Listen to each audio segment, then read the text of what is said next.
नमस्कार जय हिंद दोस्तों, स्वागत है एक बार फिर से आपका आप यूट्यूब चैनल स्टडी नेट्स पर। दोस्तों, जैसा कि समायोजन प्रक्रिया को लेकर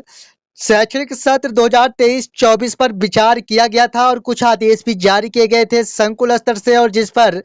अतिथि शिक्षक जो कि बाहर हो गए थे स्थानांतरण या नई शिक्षक भर्ती से, उन्हें समायोजित किए जाने हेतु शैक्षणिक सत्र 2023-24 के लिए कुछ आदेश जारी किए गए थे संकुल स्तर से। और फाइनली यहाँ पर समझेंगे कि आखिरकार समायोजन प्रक्रिया इस बार दी जाने की संभावना है अथवा नहीं। साथ में यहाँ पर यह भी जानेंगे कि जो आप सभी की टीईटी परीक्षा उत्तीर्ण की जानकारी है वह अधिकतम वर्गवार, यानी एक आदेश जो कि पहले क्रम पर जारी किए गए थे उस पर उल्लेखित किया गया था कि अधिकतम वर्गवार टीटी उत्तीर्ण की जानकारी फीड की जानी है। तो क्या यहाँ पर वर्ग 3 के शिक्षक या अतिथि शिक्षक वर्ग 2 में और वर्ग 2 के अतिथि शिक्षक वर्ग 1 में यहाँ पर समायोजित होंगे भी अथवा नहीं, और बाहर हो चुके अतिथि शिक्षकों के लिए यहाँ पर समायोजन प्रक्रिया देखने को मिलेगी नए शैक्षणिक सत्र 2024-25 में अथवा नहीं। इस स्थितियों को थोड़ा सा स्पष्ट करने का प्रयास करेंगे, इसलिए निवेदन के साथ कि अगर आप पहली बार चैनल विजिट किए हैं, चैनल को सब्सक्राइब जरूर करें, क्योंकि स्टडी नेट्स एकमात्र ऐसा प्लेटफॉर्म जहां पर आप तक सही अपडेट्स ही दी जाती है। दोस्तों, जैसा कि यहाँ पर कार्यरत या बाहर हुए अतिथि शिक्षकों के लिए समायोजन प्रक्रिया पर विचार किया गया था शैक्षणिक सत्र 2023-24 की स्थिति पर, और जिस पर समायोजन प्रक्रिया को लेकर कुछ स्थितियां बनी, और खासकर स्थितियां यह देखने को मिली कि माननीय न्यायालय के 2018 के दिए गए निर्णय के परिपालन में,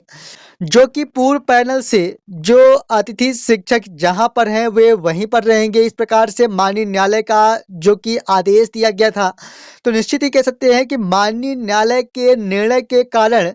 जो भी समायोजन प्रक्रिया को लेकर समस्याएं देखने को मिली, या फिर कहें कि समायोजन प्रक्रिया सक्रिय नहीं हो पाया, क्योंकि यहाँ पर माननीय न्यायालय की ओर से जो निर्देश दिए गए थे उसके आधार पर समायोजन प्रक्रिया का लाभ दिया जाना निश्चित ही कह सकते हैं कि काफ़ी मुश्किल का विषय बना। और यहाँ पर जब तक कि माननीय न्यायालय के निर्णय के अनुक्रम पे भर्ती प्रक्रिया संपन्न की जाएगी, तब तक यहाँ पर समायोजन प्रक्रिया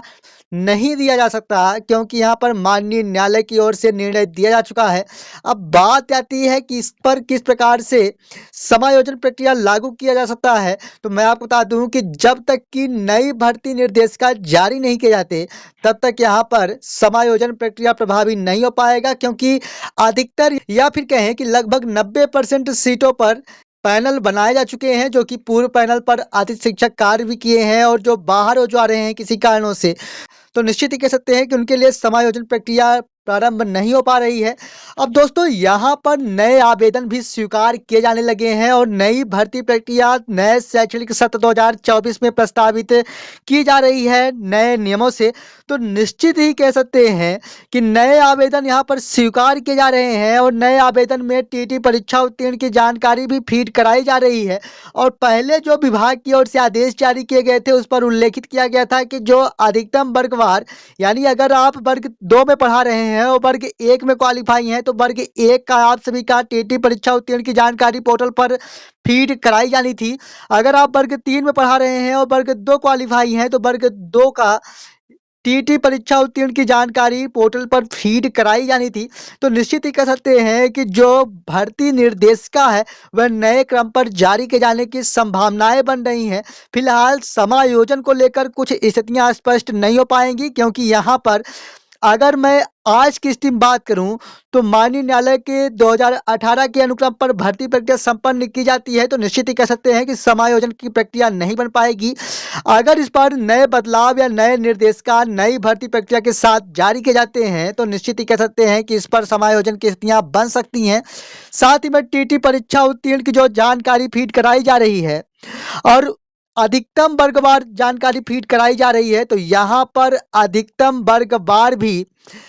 चूंकि 2018 के माननीय न्यायालय के निर्णय के अकॉर्डिंग यहाँ पर पूर्व पैनल की स्थितियां बन रही हैं, और अगर इस पर भी संशोधन नहीं किए जाते, तो जो अतिथि शिक्षक जहाँ पर हैं पूर्व वाले वे वहीं पर रहेंगे, और बाकी नए जो आवेदन मंगाए जाएंगे वह टीटी परीक्षा उत्तीर्ण के आधार पर ही मंगाए जाने की पूर्णतः संभावनाएं बन चुकी हैं। तो यहाँ पर आप स्पष्ट हो पाए होंगे कि समायोजन की स्थितियों को लेकर माननीय न्यायालय का जो आदेश दिया गया था 2018 के अकॉर्डिंग अभी फिलहाल समायोजन प्रक्रिया सक्रिय नहीं किया जा सकता जब तक कि नई भर्ती निर्देशिका जारी नहीं किए जाते। साथ ही में अधिकतम वर्गवार जानकारी फीड कराई जा रही है और इस पर निर्देशिका